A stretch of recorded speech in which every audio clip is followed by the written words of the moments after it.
10 big updates that are coming to College Football 25. Now, those of you that are familiar with Madden are familiar with the title updates that we receive monthly while the game goes through its life cycle. The same is going to happen with College Football 25. Every month, you're going to get a title update for at least the first 6 to 7 months of the game. And in those updates, we're going to get things like bug fixes, but we're also going to get new content added to the game as well. So in this video, I'm going to go over the 10 things that we know for sure we're going to be getting in updates over the next few months for College Football 25. And if you're new to the channel and you never want to miss out on any of these important videos for College Football 25 or the Madden 25 videos that are coming soon, make sure to subscribe and turn the bell icon on so you don't miss them. Trying to get to 600K subs soon. If everybody watching just subscribed, we would hit that number in a couple days. Number 1 on the list is more uniforms, and I know this is something that a lot of people are excited about because although there's a good amount of uniforms in this game that just launched, there's still a ton that we want to see for a lot of schools. I mean, Army and Navy still have some crazy ones that aren't in the game. We know there's some more Oregon uniforms that aren't in the game, and you can go down the list for a lot of teams. Now, when you have 134 teams, naturally it's going to be hard to get every uniform from every team, and honestly, EA is kind of a little bit at the mercy of the schools and what they are sending them to scan into the game. But we do know that they have more planned in future updates for the game, so we're going to be getting more uniform content throughout the year, as that's one of those things that can be easily put in a few updates. Number 2, more player likeness. Now, they touched on this when the game dropped, and they said processing the massive volume of reference materials we received from schools along with thousands of player likenesses to create in just a few months since the NIL opt-in open, plus rounds of testings and approvals, inevitably means there will be some slight inaccuracies that we'll be updating as soon as possible.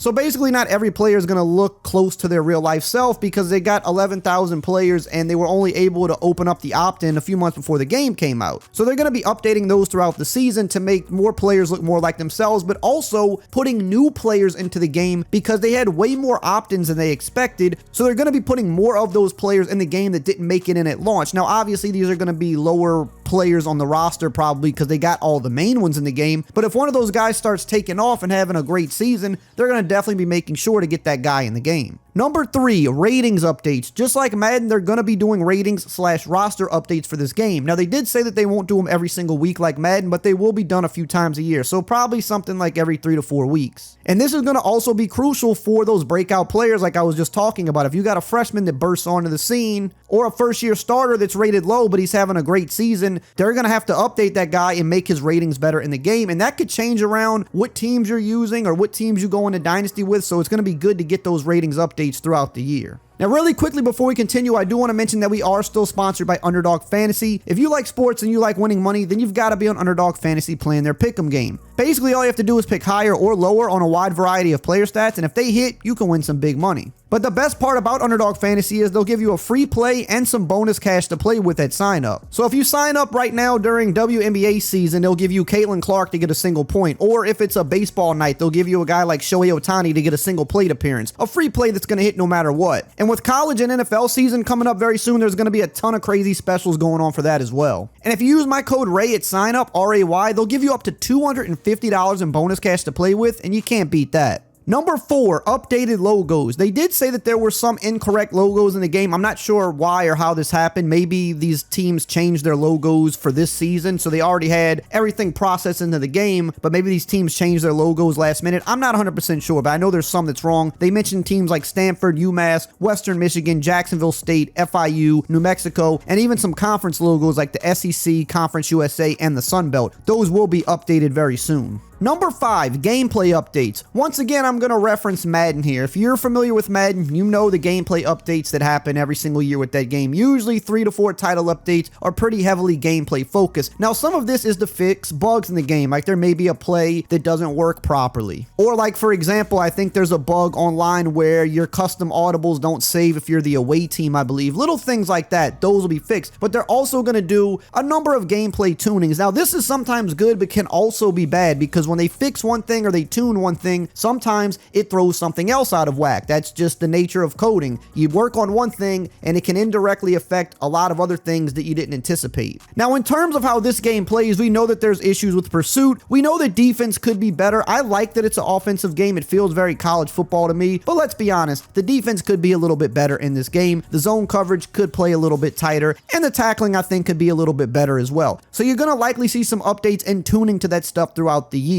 One thing that they do in Madden a lot is tinker with zones, tinker with man defense. That's one of the things that you can kind of easily pull levers on, make zones a little bit better, make them play tighter, or make them looser. You can kind of do what you want there. So I definitely would expect some updates coming with that. And I would also expect some updates with things like the spinning ability that is really overpowered in the game right now, specifically with the Ohio State running back Judkins. The Platinum 360 ability is the most glitchiest thing I've seen in a football game maybe ever. So we do know that things like that will be patched. Number 6, Dynasty fixes. We know there's a number of bugs in Dynasty mode, and they've already touched on a lot of these, like the Super Sim bug, for example, like the bug where you can't schedule visits sometimes for certain recruits who are actually ready for a visit, the poll rankings being inaccurate, and more. There's definitely a handful of things in there, and they said that all of that will be addressed very soon in the first or second update of the game. Number 7, recruiting tuning. This is another thing they spoke on and said would be addressed soon as well. I don't know 100% what they mean by this. I think maybe one of the things could be that there does seem to be a number of 4-star athletes a lot of times that don't have any offers. That's the only thing I think it could be. Or maybe the fact that it is not the hardest thing in the world to get 4-star recruits at a smaller school. Now, it is definitely hard to get 5 stars, but if you know what you're doing, you can get a handful of 4 stars at a very small school that's not very good. So maybe that's what they mean, and kind of tuning that to make that a little more difficult. We don't know for sure, but we do know that they are going to be addressing some things with that. Number 8, ability updates. One thing about EA football games that's very important are the abilities. Now in Madden, they do multiple ability updates a year, usually 2 to 3. So throughout the season, as different players are either playing better than anticipated or maybe even worse than anticipated, they're going to definitely tinker and move the abilities around when they do some of these ratings and roster updates as well. So guys that don't have abilities right now, or guys that have an ability on a low tier, could get abilities or get higher tiered abilities once they update the game, and vice versa. Some guys that have a high ability, they could